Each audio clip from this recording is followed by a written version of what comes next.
하워들리 선생님과 함께하는 사회복지 상담 시간입니다. 스튜디오에 선생님 나오셨습니다. 안녕하세요, 선생님. 안녕하세요. 자, 오늘도 상담 편지 주셨습니다. 제가 소개하겠습니다.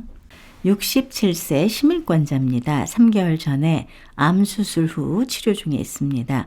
남편과 사별한 지는 5년 되었고 수술 후에 일을 할 수 있는 상태가 되지 않아서 현재 소셜연금 300불 외에는 수입이 없습니다. 주변에 많은 얘기들이 있지만 무엇을 먼저 어떻게 진행해야 할지 혼란스럽습니다. 이제 겨우 기력을 찾아 문의하게 되었습니다. 안내해 주세요. 이런 내용입니다. 네, 아주 큰 일을 네. 치르셨네요. 네. 그리고 이전에는 일을 하셨다가 네. 일도 이제 못 하시는 상황이 되면서 수입도 적고 네. 여러 가지로 뭐 사실 주변에서 많은 얘기들을 하시겠죠. 네. 하지만 내가 뭘 먼저 해야 되는지 어떻게 해야 되는지 사실 궁금하고 많이 혼란스러울 것 같아요. 네. 잘 찾아주신 것 같고요. 예. 네. 우선 연금을 받으시고 있는 것으로 볼 때 메디케어는 갖고 계신 것 같고요. 네. 65세 또는 그 장애가 있는 경우 네. 그 받게 되는 메디케이드, ABD가 있는지는 확인할 수가 없고요. 네. 하지만 지금 연금 수입이 적은데 네. 이게 본인 연금인지 아니면 사별한 남편의 유족 연금인지 알 수는 없지만 어쨌든 금액이 상당히 적고요. 네. 적은데 시민권자이시니까 네. 우선 가장 우선적으로 SSI를 신청하시면 좋을 것 같아요. 네. SSI. 네네. 네. 그러시려면 우선 자산 2,000불 이하 네. 유지하고 계셔야 된다는 것은 알고 계실 것 같고요. 네. 소셜국의 인터뷰를 통해서 네. 진행을 좀 빨리 서두르시는 게 좋을 것 같아요. 이분은 얼마나 승인이 되면 얼마나 받으실까요? 뉴저지의 경우 조금 더 주죠. 주정부에서. 네. 네, 그래서 945불 25센트인데요. 네. 그 금액에 부족한 부분 300불에 650불 정도 받으실 수 있을 것 같고요. 네. SSI가 가장 낮은 기준이기 때문에 예. 그 경우에는 그 메디케이드가 자동 승인이 됩니다. 네. 네.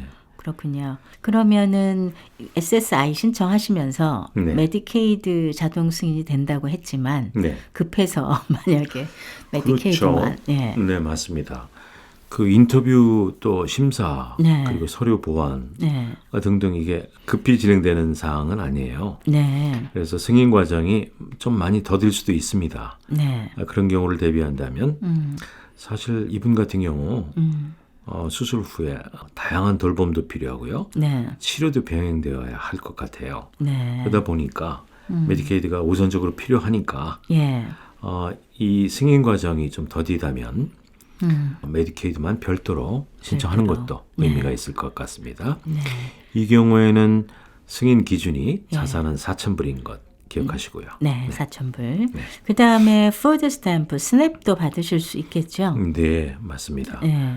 초반에 말씀드렸듯이 네. 그 사이는 일을 하셨고 그래서 사실은 스냅이나 메디케이드 이렇게 관계가 없으셨을 것 같아요. 네. 하지만 이제 암 수술을 하시면서 네. 일을 하실 수가 없고 그러다 보니 연금은 너무 적으시고요. 네. 네, 지금은 그 스냅 대상이 되시고요. 네.